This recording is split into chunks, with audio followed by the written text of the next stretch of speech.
Hey guys, कैसे हो आप लोग। इंडिया में हम सूरज को भगवान मानते हैं, उसकी पूजा करते हैं, लेकिन यहाँ आके यूरोपियन कंट्रीज़ में आके सच में लगता है कि सूरज भगवान ही है। Sunny day is such a blessing in most European countries. मैं एक वीडियो सीरीज़ बनाने की सोच रहा हूँ इस बारे में कि स्वीडन में सॉफ्टवेयर इंजीनियर्स के लिए क्या अपॉर्चुनिटीज़ हैं, इंटरव्यू में किस टाइप का फॉर्मेट रहता है, यहाँ अगर एक बंदा अर्न कर रहा है या फिर दोनों लोग अर्न कर रहे हैं तो कितना सेव कर पाते हैं, वेदर कैसा है यहाँ का। तो इस बारे में मैं सोच रहा हूँ कि एक पूरी प्लेलिस्ट बना दूँ और वीडियोस डालूँ। तो अगर आप इंटरेस्टेड हो तो आप इस चैनल को सब्सक्राइब कर सकते हो। तो इस वीडियो में दो चीज़ें हैं। पहले तो मैं बताऊँगा कि हम दोनों को स्वीडन में जॉब अपॉर्चुनिटी कैसे मिली, और दूसरा कि यहाँ पर जो इंटरव्यूज़ का फॉर्मेट है वो इंडिया के फॉर्मेट से कैसे अलग है। एक्चुअली मैं हम दोनों को बहुत ही लकी मानता हूँ, बहुत ही फॉर्चुनेट मानता हूँ कि हम दोनों के पास स्वीडन के जॉब ऑफर्स थे इंडिया में ही।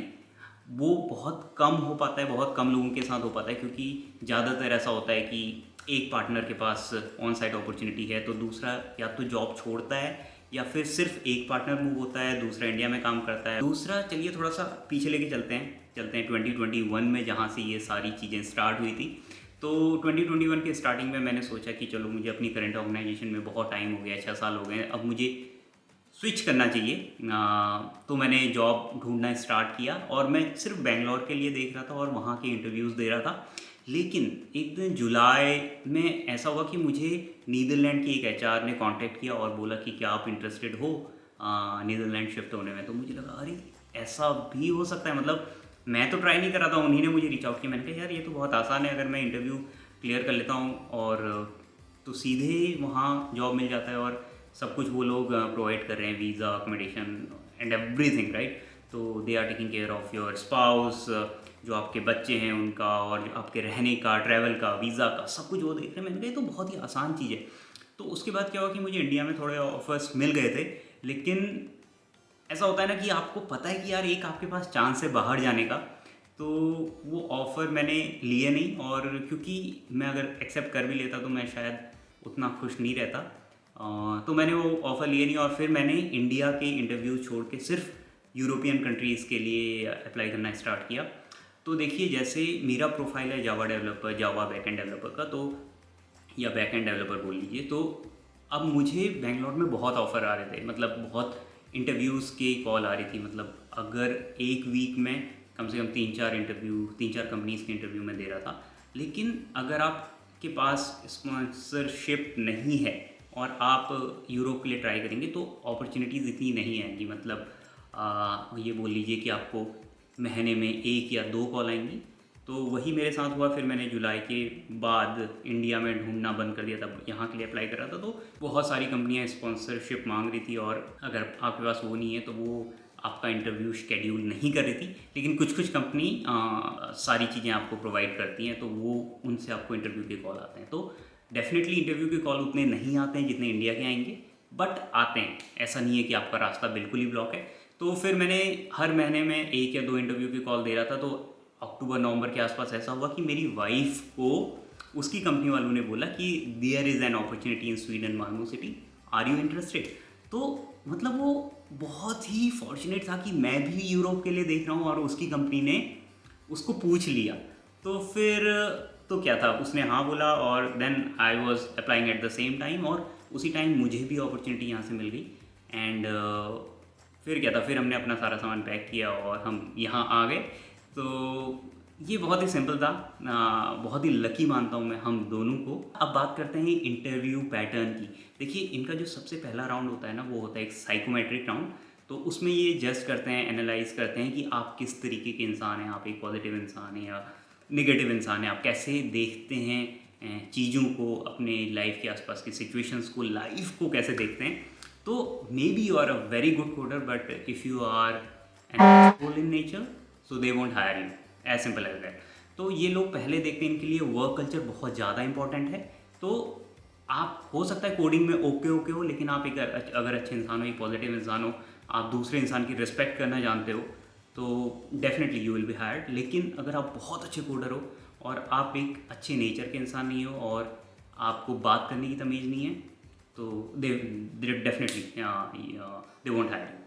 तो ये होता है पहला राउंड जिससे वो जज करते हैं। साइकोमेट्रिक टेस्ट के बाद जो दूसरा राउंड होता है वो एक एचआर के साथ होता है, तो वो उसमें आपको एक प्रॉब्लम देगा, ऑफलाइन कोडिंग टेस्ट होता है।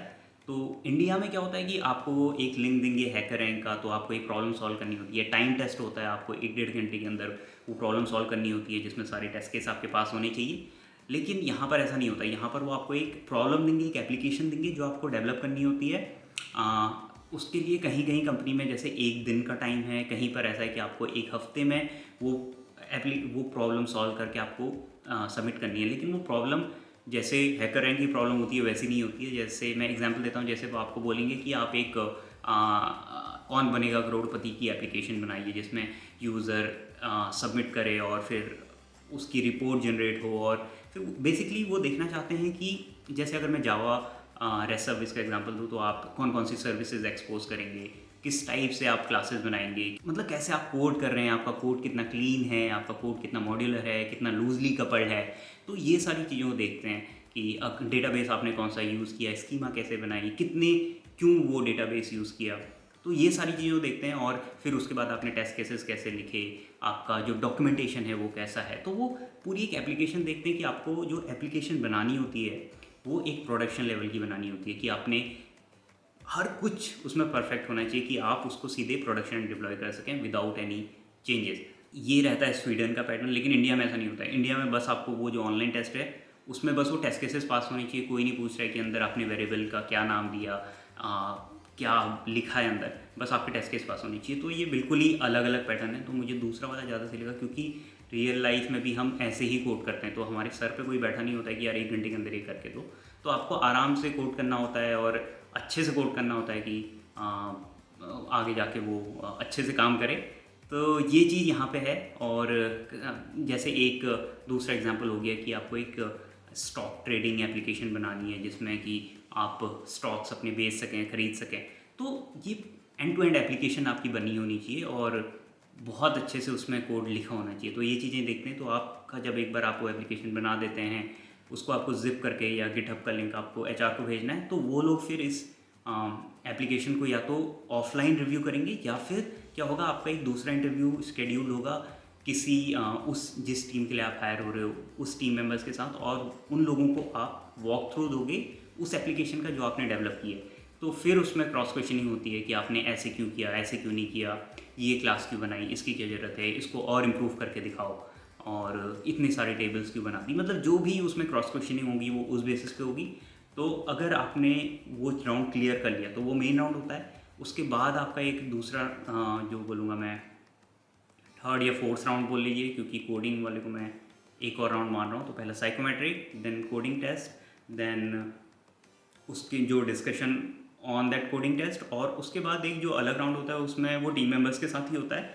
तो उसमें बेसिकली वो पता करने की कोशिश करते हैं कि जो टेक स्टैक वो अपने प्रोजेक्ट में यूज़ कर रहे हैं उस पर आपने काम किया है या नहीं है।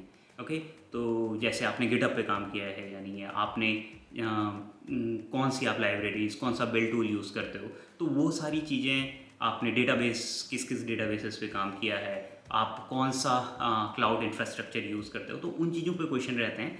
और मतलब बहुत टेक्निकल क्वेश्चन नहीं रहते हैं बस, लेकिन वो लोग ट्रस्ट करते हैं। जैसे आप बोलोगे कि हाँ मैंने AWS पे काम किया है, तो वो लोग मान लेते हैं कि हाँ इसने काम किया है। अगर आपको नहीं आता तो आप बोल दो नहीं किया है लेकिन मैं सीख लूँगा। दे ट्रस्ट यू कि आप सच बोल रहे हो। ओके, और वो करना भी चाहिए, ऐसे झूठ नहीं बोलना चाहिए।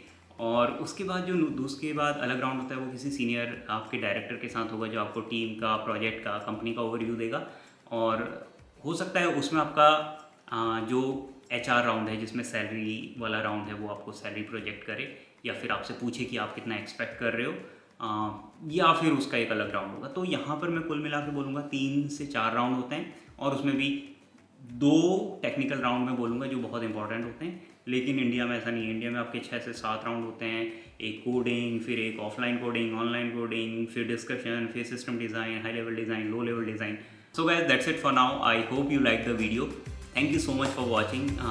जल्दी मिलते हैं दूसरे वीडियो में। Then bye bye, take care.